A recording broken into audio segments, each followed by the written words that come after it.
मेरे लिए डाइजेस्टेबल नहीं है कि 10 लाख रुपए 10 लाख रुपए 18 लोगों की मौत पर कैश दिया जा रहा हो और इस तरह से दे दिया गया हो।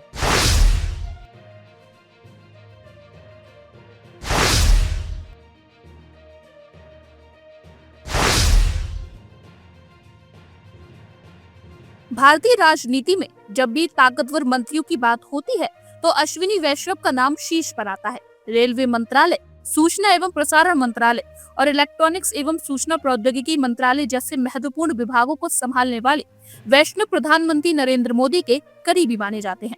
लेकिन हाल के ही दिनों में उनकी कुर्सी पर खतरे के बादल मंडराने लगे हैं।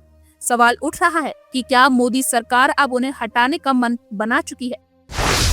मोदी के सबसे चहेते मंत्री की कुर्सी क्यों डगमगा रही है? अश्विनी वैष्णव की सबसे बड़ी ताकत यही थी कि वे मोदी के सबसे पसंदीदा मंत्री थे, लेकिन अब उनकी सबसे बड़ी कमजोरी भी यही बन रही है। प्रधानमंत्री नरेंद्र मोदी की छवि को किसी भी तरह से नकारात्मक प्रचार से बचाने के लिए पार्टी कोई भी कठोर फैसला ले सकती है और अब वैष्णव की नाकामियां एक के बाद एक सामने आ रही हैं। रेलवे की हालत बदतर, लेकिन मंत्री जी कह रहे हैं सब कंट्रोल में।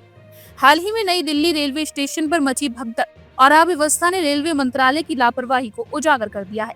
भगदड़ में कई लोगों की जान चली गई, लेकिन रेल मंत्री ने ट्वीट कर दिया कि स्थिति नियंत्रण में है।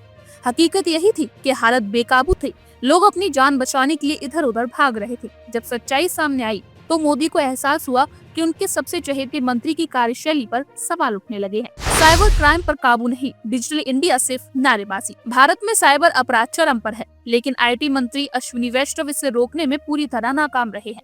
आम लोग साइबर फ्रॉड का शिकार हो रहे हैं, लेकिन सरकार की तरफ से कोई ठोस कदम नहीं उठाए गए हैं। डिजिटल इंडिया के नाम पर करोड़ों खर्च किए गए, लेकिन देश में साइबर सुरक्षा की स्थिति बेहद कमजोर है। आईटी सेक्टर में गिरावट, स्टार्टअप्स को राहत नहीं। भारत का आईटी सेक्टर जो कभी दुनिया में अपनी पहचान बना रहा था, अब ठहर सा गया है। टेक कंपनियों की ग्रोथ कम हो गई है, बेरोजगारी बढ़ रही है, लेकिन सरकार सिर्फ बड़ी बड़ी बातें कर रही है। प्रधानमंत्री नरेंद्र मोदी विकास की बात करते हैं, लेकिन उनके मंत्री आईटी सेक्टर को नई दिशा नहीं दे पा रहे हैं। मीडिया पर कंट्रोल, लेकिन कंटेंट पर नहीं। बीजेपी सरकार ने मीडिया पर अपनी पकड़ मजबूत कर रखी है, लेकिन सूचना एवं प्रसारण मंत्री होने के बावजूद अश्विनी वैष्णव का इस विभाग पर कोई वास्तविक नियंत्रण नहीं दिखता है। मीडिया वही दिखाता है जो पार्टी चाहती है, लेकिन मंत्री का इसमें कोई खास योगदान नहीं दिखता। मोदी सरकार के लिए चुनौती, प्रधानमंत्री नरेंद्र मोदी की ब्रांडिंग हमेशा पॉजिटिव बनी रही। इसके लिए पूरी बीजेपी दिन रात मेहनत करती है, लेकिन जब कोई मंत्री बार बार गलतियां करता है तो यह मोदी के लिए सिर दर्द बन जाता है। वैष्णव ने इस्तीफा क्यों नहीं दिया? रेलवे हादसे पर विपक्ष ने जबरदस्त हमला किया, लेकिन वैष्णव ने जिम्मेदारी नहीं ली। आईटी सेक्टर की हालत खराब होने के बावजूद वे पद पर बने रहे। साइबर क्राइम पर नाकामी के बाद भी उन्होंने कोई बड़ा फैसला नहीं लिया। मोदी के लिए मुश्किल, अगर प्रधानमंत्री नरेंद्र मोदी अश्विनी वैष्णव से इस्तीफा लेते हैं तो यह उनकी सरकार की कमजोरी मानी जाएगी। अगर उन्हें पद पर बनाए रखते हैं तो ये संदेश जाएगा कि मोदी सरकार में अकाउंटेबिलिटी की कोई परवाह नहीं। ऐसे में मोदी के लिए यह बड़ा संकट खड़ा हो गया है।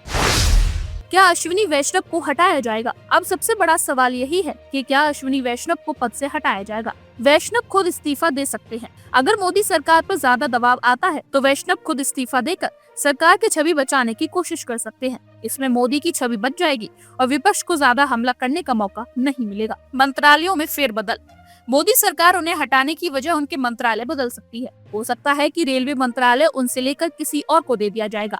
इससे यह संदेश जाएगा कि सरकार सुधारात्मक कदम उठा रही है। मोदी सब ठीक करने में जुटे हैं। मोदी सरकार किसी भी तरह से इस मामले को दबाने की कोशिश कर सकती है। मीडिया को इस मुद्दे पर ज्यादा बोलने से रोका जा सकता है। सरकार की तरफ से नई घोषणाएं करके लोगों का ध्यान भटकाने की भी कोशिश हो सकती है।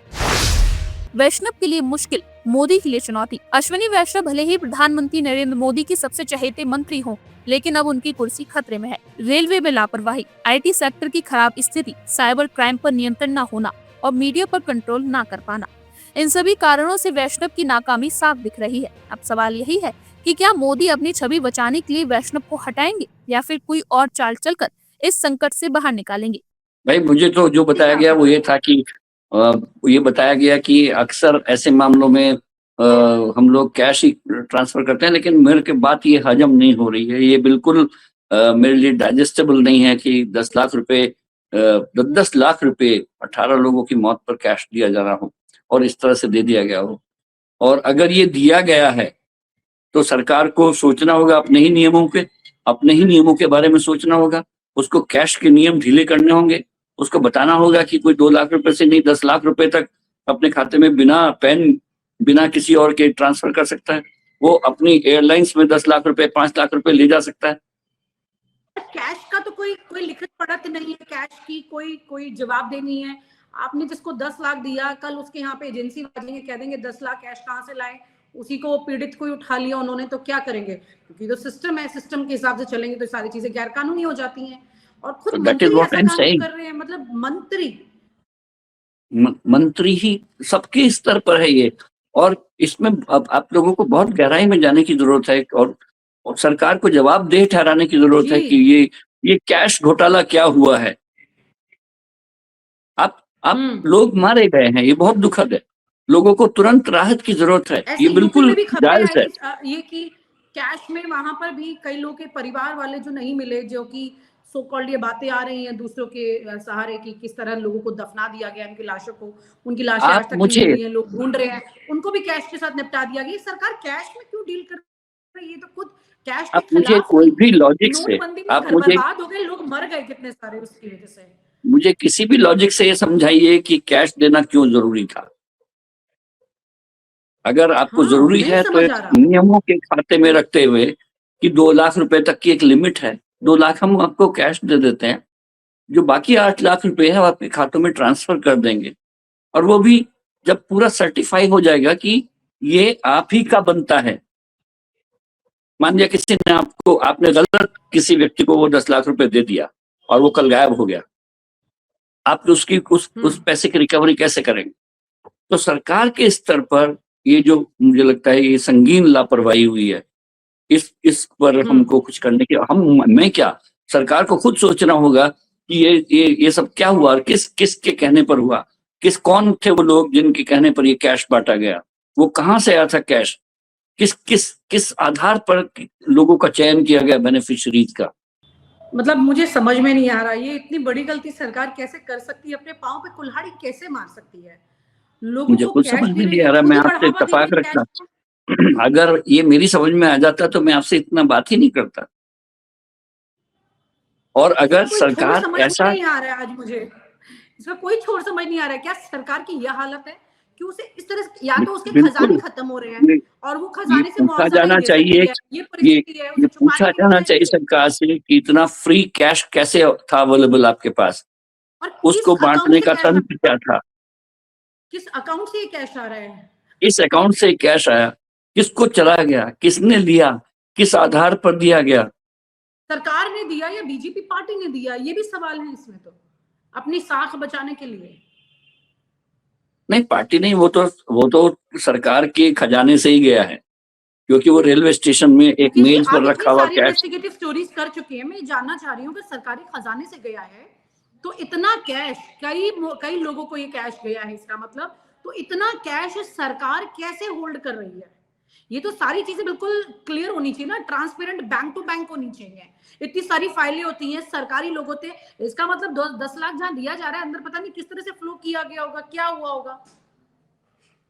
That is what A point is कि हम लोगों को पत्रकार के नाते, सरकार को अपनी जवाबदेही के नाते, समाज के दूसरे संगठनों को सरकार को जवाबदेह ठहराने के नाते इस विषय पर पूरा काम करना चाहिए कि ऐसा क्यों हुआ, क्या इस तरह की परिपाटी है, यदि परिपाटी है तो वो किसने कायम की है, और अगर इस तरह की गलत परिपाटी है तो उसको बदलने के लिए कौन जिम्मेदार है, और जिन लोगों ने ये फैसले लिए वो कौन थे, उनको जिम्मेदार ठहराने की आवश्यकता है। सही लोगों तक पहुंचा या नहीं पहुंचा, ये भी देखने की जरूरत है। लेकिन जो भी हो, एक दुर्भाग्यपूर्ण घटना के बीच में इस तरह का एक रेकलेस फैसला कि कैश हम लोगों को दे देंगे तो सब कुछ शांत हो जाएगा, ये बहुत संगीन मामला है। और इस पर हम सब, ये बात सुन के बिल्कुल सर घूम गया है। सरकार कैश में पीड़ितों को पैसा बांट रही है, कैश में। चुनाव में तो समझते थे कि पार्टी की तरफ से फंड बांटा जाता है जिसके ऊपर दुनिया भर के चेक्स लगाए जाते हैं कि अगर पाया गया कोई व्यक्ति ऐसे कैश में। आपको याद होगा कि अभी दिल्ली के चुनाव में ही कुछ एक गाड़ी पकड़ी गई थी, उसमें भी इतना ही कुछ अराउंड कैश का फंड था। तो ये जो पैसा है ये अब आपको एक क्रिमिनल बना देता है हाथ में अगर ये कैश आ जाता है, क्योंकि सारी चीजें बैंक टू बैंक सरकार के खाते में होनी चाहिए। सरकार को कैसे अलाउड है कैश देना? क्या अलाउड है सरकार को कैश देना? ये भी समझ में नहीं, नहीं आ रहा है सरकार के मुझे। पास कैश निकाल एक के देने ऑप्शन की क्या है, जरूरत है? सरकार के पास एक ऑप्शन है डायरेक्ट बेनिफिट ट्रांसफर का, जो सरकार के खाते से बेनिफिशियरी के खाते में चला जाता है। उसका एक पूरा ठीक है, अकाउंट होता है कि वो कहाँ आया, कहाँ चला गया। तो वो एक ठीक तरह है। का कैश ट्रांसफर है। लेकिन direct cash transfer, this is DCT. DCT means deceit, धोखा। धोखा। Direct this is cash bad. Transfer. तो ऐसा कुछ जानकारी है कि उन्होंने इस कैश ट्रांसफर के लिए तमाम कागजातों पर काम किया और ऐसी मजबूरी किया है कि इनको कैश ही देना पड़ा? मतलब क्यों? मुआवजा तो इन्होंने बोला है, दिल्ली हाई कोर्ट में भी जो मामला चल रहा है रेलवे को लेकर के, उसमें भी ये बात आई है, जिसमें जस्टिस डी.के. उपाध्याय ने ये कहा भी है कि भाई आप मुआवजा मत करिए। तो ये तो कोर्ट में भी एक्सेप्ट किया गया है कि आप मुआवजा दे रहे हैं, तो फिर ऐसा मुआवजा क्यों देना पड़ रहा है आपको कैश में? कोई सच दुर्घटना छुपाया जा होने रहा है के क्या? दुर्घटना होने के 48 घंटे के भीतर सब कुछ ट्रांसफर हो गया, चला गया। ओ, तो यानी तो इस फिर मुद्दे को दबाया गया। अब आपने पूरी बात ये बताई है कि इतनी इंपॉर्टेंट कि अगर दुर्घटना के 24 घंटे में अगर ये दिया जा रहा है पैसा। अगर ये सिर्फ दबाने के लिए होता तो ये एक्सेप्टेबल था, लेकिन अच्छा, क्या ये वास्तव और में पैसा बेनिफिशियरीज को पहुंच गया, पूरा पहुंच गया, सही जगह पहुंच गया? ये भी तो देखना होगा, क्योंकि अगर कोई कैश ट्रांसफर होगा तो उसका कोई रिकॉर्ड तो होना चाहिए कि किसके पास गया, किस आधार पे गया। लोगों को आप आधार के बिना किसी स्टेडियम में एंट्री नहीं देते हो। किसी जगह आजकल 2 रुपए भी आपको देने हो तो स्टैम्प पेपर लगाना पड़ता है। 10 लाख रुपए अगर आपने यूं गिन के किसी को दिया, 10 लाख रुपए गिनने में टाइम लगता है बॉस।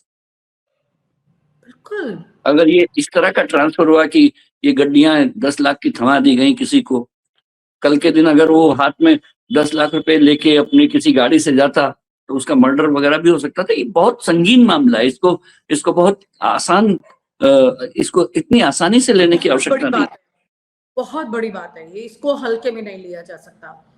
अगर और सरकार उन 10 लोगों लाख को की अमाउंट को अकाउंटेबल कैश ठहराया जाना चाहिए, उन लोगों को अकाउंटेबल ठहराया जाना चाहिए जिन्होंने ये फैसले लिए, और उसके पीछे क्या था, किस तरह का घालमेल था ये, और सरकारी स्तर पर ऐसा क्यों हुआ।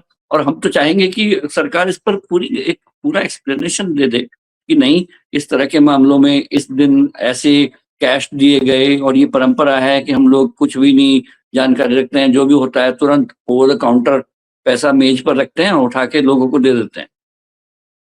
मुझे ऐसा एक्सपीरियंस नहीं है। अगर आपकी पत्रकारिता जीवन में आया होगा तो मैं कह नहीं सकता। मैं खुद समझ नहीं पा रही हूँ कि ये क्या हुआ है, बड़ी अजीब सी बात है। इस पर मुझे लगता है कि और ज़्यादा चर्चा भी करनी होगी इस पर, और जानकारी भी लेनी होगी, हमारे सवालों के जवाब भी लेने होंगे, क्योंकि जाहिर सी बात है इस पर सवालों के जवाब सरकार से तो नहीं मिलने वाले हैं। आप इतने वरिष्ठ पत्रकार हैं और आपने इतनी सारी खोज पत्रकारिता में अपनी बड़ी खबरों से सरकार के मंत्रियों और मंत्रालय को मतलब हिला कर रखा है।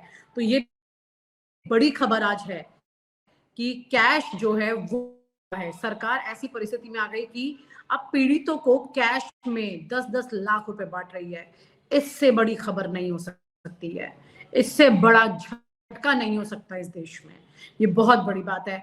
इस खबर पर और भी जानकारी मैं बिल्कुल उम्मीद करती आएंगे, क्योंकि अभी तक ये समझ नहीं आ से जमीन हिलने बराबर है ये खबर आसान खबर नहीं, ये बहुत बड़ी खबर है। बहुत बहुत शुक्रिया मुकेश जी इस खबर पर हमारे साथ जानकारी साझा करने के लिए भी, और आंखें खोलने के लिए भी कि जिस देश में नोटबंदी के नाम पर लोगों के घरों पर अलग लोग की तो मौत हो जाती है ऐसी परिस्थितियों से जूझते हुए, और यहाँ पता लगता है कि ये खुद कैश बांट रहे हैं। तो हमाम में सब नंगे हैं, ऐसी तस्वीर दिखाई देती है, चाहे सरकार क्यों ना हो। बहुत बहुत शुक्रिया, thank you so much for sharing your information. और आप हमसे जुड़े रहने के लिए सब्सक्राइब करें YouTube पर, फॉलो करें Twitter पर और लाइक करें Facebook पर। और ज्यादा जानकारी के लिए आपको टाइप करना होगा सिर्फ न्यूज़ नशा।